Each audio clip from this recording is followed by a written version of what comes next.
intwari zagaragaje ubutwari mu bihe bigoye, zikagira uruhare rukomeye mu kubohora igihugu cyacu no kucyubaka bundi bushya.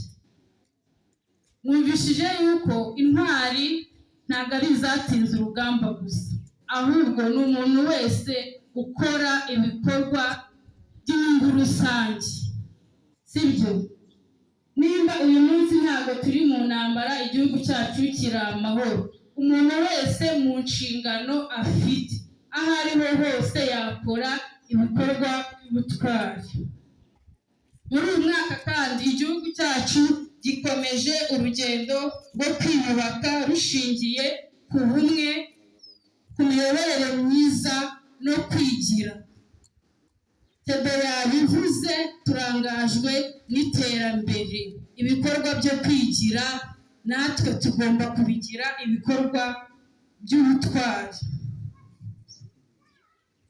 Ibi byose ntitwabigeraho hatabayeho indangagaciro z'intwari zirimo gukunda igihugu, gukorera hamwe, kwihangana no guharanira icyateza imbere igihugu cyacu. Gukunda igihugu no gukorera hamwe. Nk'Abanyarwanda dufite amahitamo yacu twahisemo, kuba umwe, gukorera hamwe no kureba kure. Ibyo ni ibikorwa byacu nk'Abanyarwanda, amahitamo yacu nk'Abanyarwanda. Ndashishikariza cyane cyane urubyiruko arirwo Rwanda rw'ejo gukura isomo ku butwari bw'intwari zacu. Ahangaha ndabona nta rubyiruko rwinshi ruhari, ariko mu by'ukuri ibi tuba tuvuga cyangwa aya masomo yagakwiye guhabwa cyane urubyiruko.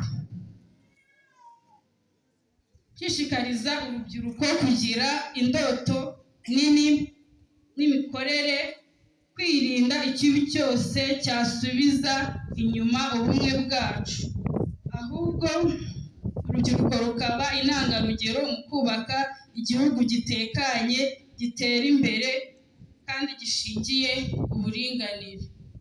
Intwari zacu zaducukuriye iriba cyangwa isoko. Nk'urubyiruko rero ntabwo ari twe tugomba gutoba iriba twacukuriwe, ahubwo urubyiruko rugomba gusigasira bya bindi byose intwari zacu. Uyu munsi kandi ni umwanya wo gushimira inzego zose z'igihugu, harimo Nyakubahwa Perezida wa Repubulika, inzego z'umutekano n'abaturage muri rusange bakomeje kugaragaza ubutwari mu nshingano zabo za buri munsi, bakarinda ibyagezweho n'igihugu cyacu. Twese nk'abaturage dukomeze guharanira kuba intwari mu bikorwa byacu bya buri munsi, mu kazi dukora, mu miryango yacu. Umuntu yaba intwari no mu kazi akora, yaba uko abanye n'abandi muri sosiyete, mu miryango yacu. Ahangaha nitugera mu miryango, wenda uko turi ahangaha, hano hari abantu bakuru gusa, nyamara akagombye kuba hari urubyiruko kugira ngo nabo bahabwa aya masomo. Nitugera mu miryango, niba ubana n'uwo mwashakanye nanone utamubanira neza, ibyo nabyo ntabwo ari ubutwari. Mu baturanyi niba bazi ko mu rugo rwanyu ariho hahora umwuka mubi, bahora barwana, si ibikorwa by'ubutwari. Abana bawe niba aribo bahora mu muhanda bafite imico mibi, ntabwo bazashima wa mubyeyi ufite babana bafite ya mico mibi. Ahubwo nurera neza abana bawe bagakora ibikorwa byiza, uzaba warabaye umubyeyi w'intangarugero, bavuga ati wa mubyeyi yareze neza.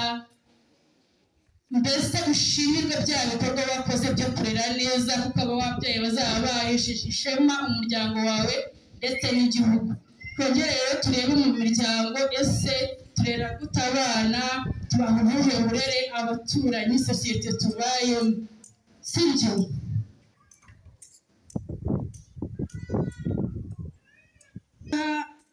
Byose uwatanze ikiganiro yabisobanuye.